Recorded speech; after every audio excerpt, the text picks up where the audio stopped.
आपको पता है श्रीमद् भगवत गीता में एक टर्म आता है सतो प्रधान, रजो प्रधान और तमो प्रधान। सतो प्रधान यानी कि सात्विक गुणों से भरपूर, रजो प्रधान यानी कि राजसिक गुणों से भरपूर और तमो प्रधान यानी कि तामसिक गुणों से भरपूर। सात्विक गुण होते हैं शांति, ज्ञान, सुख, प्रेम, आनंद, पवित्रता और शक्ति। राजसिक गुणों में अहंकार शामिल हो जाता है, घृणा, ईर्ष्या, द्वेष शामिल हो जाते हैं। और तामसिक गुणों में काम विकार यानी कि लस्ट, वासना, क्रोध, लोभ, मोह और अहंकार। अहंकार राजसिक में भी है और तामसिक में भी है। राजसिक में अभिमान है, उसकी लोएस्ट डिग्री, और हाईएस्ट डिग्री यानी कि अहंकार। देहभान, देहाभिमान, देह अहंकार। अहंकार सभी विकारों में, इन 5 का जो मैंने नाम लिया, इसमें 4 अक्षरों का है और यही सबसे बड़ा दुश्मन है। हालांकि श्रीमद् भगवत गीता में काम विकार को महाशत्रु बताया गया है क्योंकि वो बड़ा चालाक है, शातिर है। जब इंसान अहंकार से भी बच जाता है तो फिर वो कामनाओं के जाल में उलझ जाता है और वो कामनाएं उसे लस्ट की ओर ले जाती हैं, वासना की ओर ले जाती हैं। बहरहाल ये सारी बातें इसलिए कनेक्टेड हैं आज के इस एपिसोड में, जिसमें मैं बापू का लिखा हुआ लेटर, एक लेखक को जो लिखा है उन्होंने, ये कल्पना है अंजलि जी की, और उसे पढ़ने वाला हूं। पर देखिए ये बातें कितनी कनेक्टेड हैं। कामनाओं से जो इंसान परे चला जाता है, जैसे महात्मा गांधी जी ने, उनको महात्मा इसलिए बोला गया क्योंकि जब उन्होंने ये ठाना कि उन्हें अंग्रेजों को देश से बाहर खदेड़ना है, तो उन्होंने 2 वैल्यूज को अपनाया। उन वैल्यूज को, जिन वैल्यूज पर भारतीय संस्कृति आज भी टिकी है, हालांकि उसका परसेंटेज बहुत कम हो गया है, पर फिर भी उन्होंने उन 2 वैल्यूज को अपनाया। पहला सत्य और दूसरा अहिंसा। अहिंसा परमो धर्म। अगर मैं पूरी तरह से कहूं तो अहिंसा देवी देवता परमो धर्म। अब इसमें काफी सारे ख्याल आपको आ जाएंगे क्योंकि हमने जो वेद, पुराण, शास्त्र और महाकाव्य पढ़े हैं उसमें कई बार हिंसा का जिक्र आता है, पर वो एक अलग विषय है, उस पर फिर कभी बात करेंगे। अब ये जो अहिंसा है, इसकी डेफिनेशन बड़ी गहरी है। बात सिर्फ समझ की होती है। कहते हैं कि शेरनी का दूध निकालने के लिए सोने का बर्तन चाहिए। तो जाहिर सी बात है कि भगवान की कही बात को समझने के लिए या इन बारीक बातों को समझने के लिए बुद्धि भी तो बड़ी पवित्र चाहिए। तो अहिंसा जो है, इसकी जो गहराई है, डेफिनेशन जो है वो बड़ी गहरी है। वासना जो है ये भी हिंसा में ही गिनी जाती है। जिस इंसान ने सत्य का प्रयोग पुस्तक लिखी हो और अपने जीवन में जो भी उसने गलतियां की हों उन्हें सच्चाई से स्वीकारा हो, पुस्तक के रूप में प्रकाशित करवाया हो, जिसके दिल में कोई खोट नहीं हो कि मेरी गलतियों, मेरी कमियों को पढ़कर लोग मुझे समझने के बजाय कहीं मुझसे नफरत न करने लगे, इसे कहते हैं सच्चा दिल। और सच्चे दिल पर साहब राजी होता है। वैष्णव समुदाय को मानने वाले लोग हैं हम, और सच्चे वैष्णव वे हैं जो संपूर्ण अहिंसक हैं, और जो संपूर्ण अहिंसक हैं वे ब्रह्मचर्य का पालन करते हैं। इस सारी भूमिका मैंने सिर्फ इसलिए कही कि गांधी जी को जो महात्मा की उपाधि मिली, पदवी मिली, वो यूं ही नहीं मिली।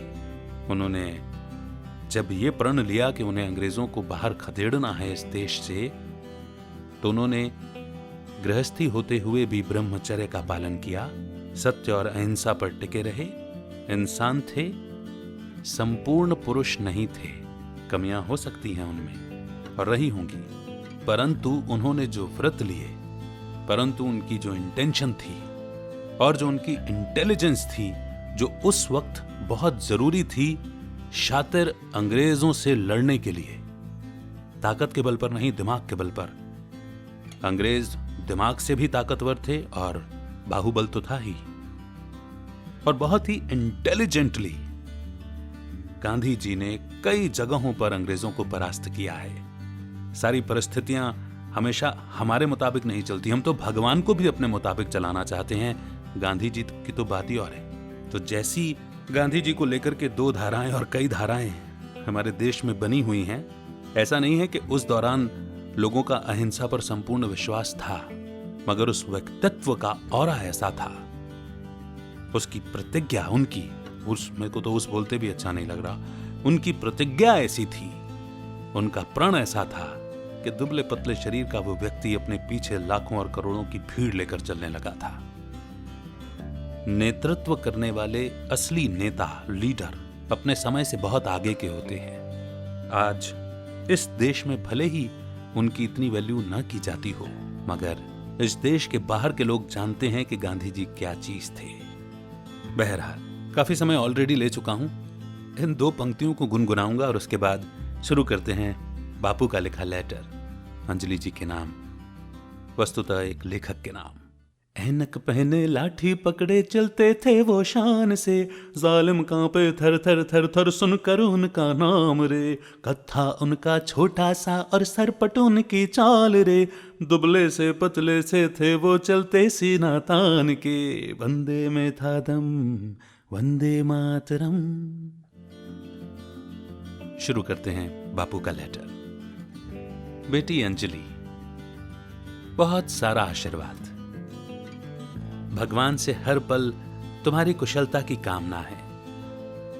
बेशक आज की दुनिया के कोने कोने में पसरे कोविड-19 के कहर ने लोगों के दिलो दिमाग में नेगेटिविटी का जहर सा घोल दिया है, पर मुझे विश्वास है कि तुमने अपनी कलम थामकर न सिर्फ खुद को लिटरेचर और आर्टिकल लिखने में बिजी रखा होगा, बल्कि अपनी क्रिएटिविटी और राइटिंग के जरिए लोगों के टूटते बिखरते कॉन्फिडेंस को संभालने की कोशिश भी बरकरार रखी होगी।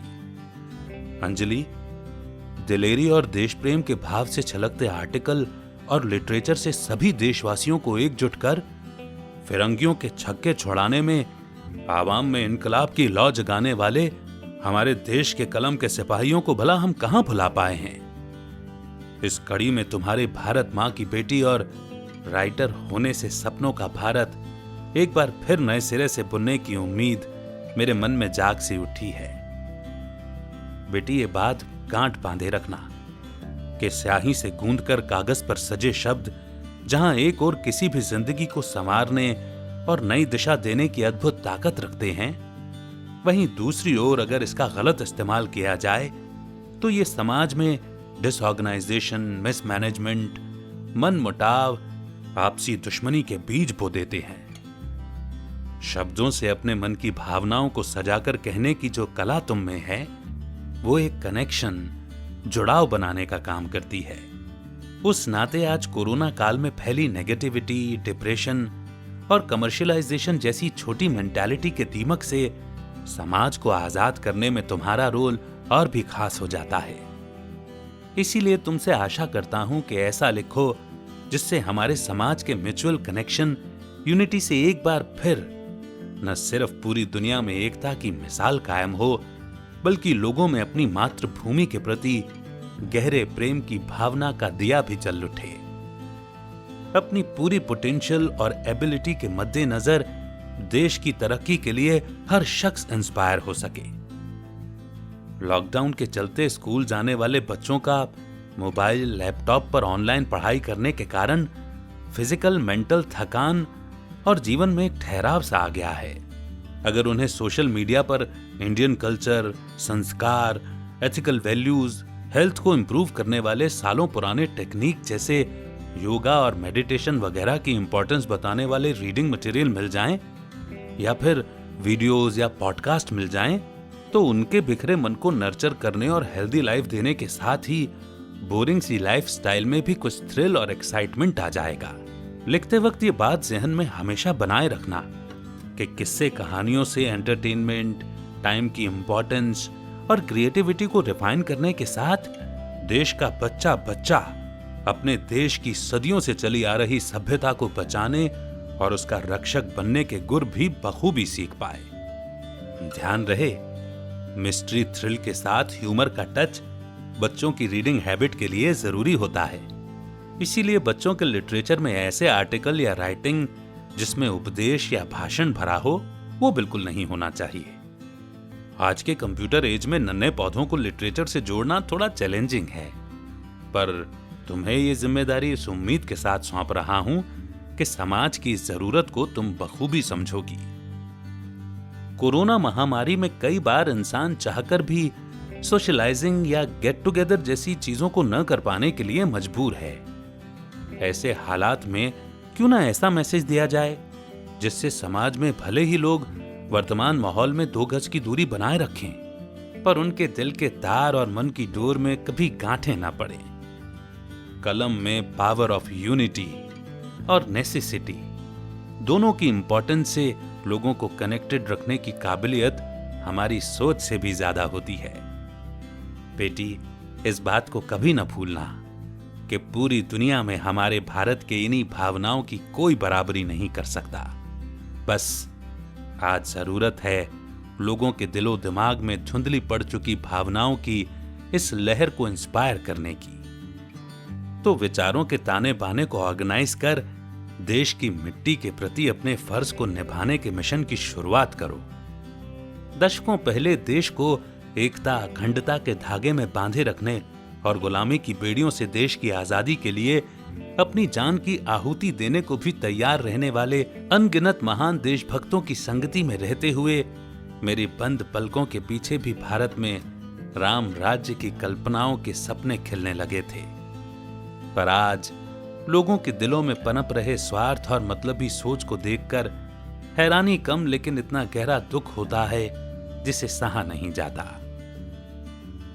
मन सोचने पर मजबूर हो चला है कि क्या आखिर मेरे सपनों के भारत की कल्पना महज कोरी कल्पना ही रह जाएगी, या कोई कलम का जादूगर रातों रात कोरे कागज पर भारत का सौभाग्य अमर अक्षरों में लिखा जाएगा और सूरज की किरणों से सजी एक नई सुबह के साथ ही एक बार फिर से चिड़ियों की मनमौजी आजाद चहचहाहट से आसमान गुलजार होगा। बेटियां बिना किसी डर के अपना जीवन जिएंगी। एजुकेशन सिस्टम एम्प्लॉयमेंट ओरिएंटेड होगा। देश का हर नौजवान सेल्फ कॉन्फिडेंस से भरा होगा। देशवासी खुश होंगे, स्वस्थ होंगे और उनके दिलों में स्वार्थ नहीं बल्कि परमार्थ का भाव पनपेगा।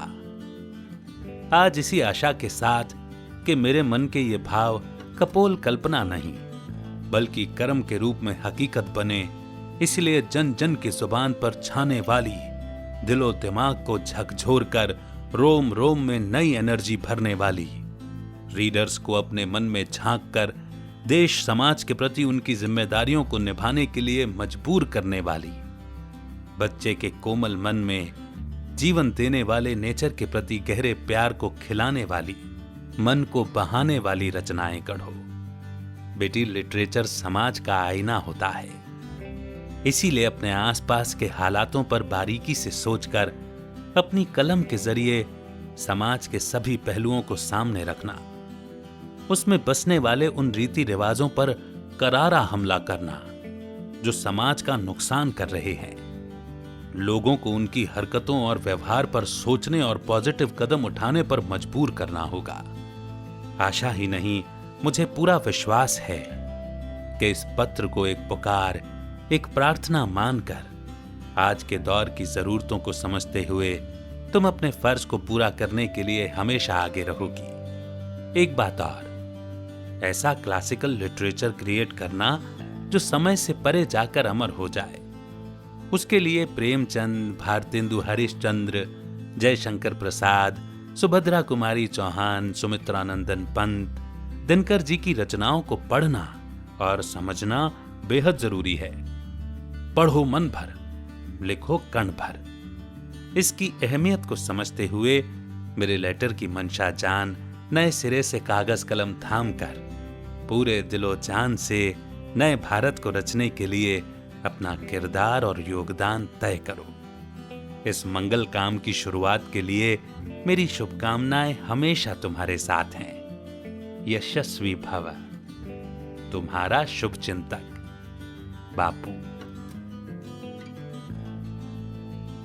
देखिए, लेटर तो बड़ा सुंदर है ही। अंजलि जी ने बापू के मनोभावों को समझते हुए कितने प्यार से लेटर लिखा है। 2006 में जब लगे रहो मुन्ना भाई रिलीज हुई थी, तब उसी साल में हमने रेडियो ज्वाइन किया था इत्तेफाक देखिए कि सेकंड फेज था प्राइवेट एफएम रेडियो का, और इधर ये फिल्म रिलीज हुई थी तो चहु और ही एफएम का क्रेज बन गया था ऑलरेडी। और फिर हम रेडियो में आए तो हाथों हाथ हमें पलकों पर बिठा लिया गया था।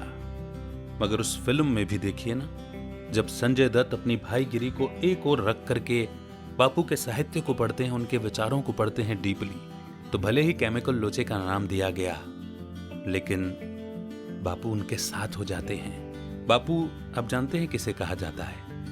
वो जो अपने हर बच्चे की केयर करता है। राष्ट्रपिता की उपाधि उन्हें मिली कि भारत में रहने वाले हर एक की उन्हें चिंता थी। जमीनी स्तर पर रहते हुए खुद काम करना, समाज के आखिरी वर्ग के आखिरी व्यक्ति तक को लाभ मिले, इस नियत से उन्होंने काम किया।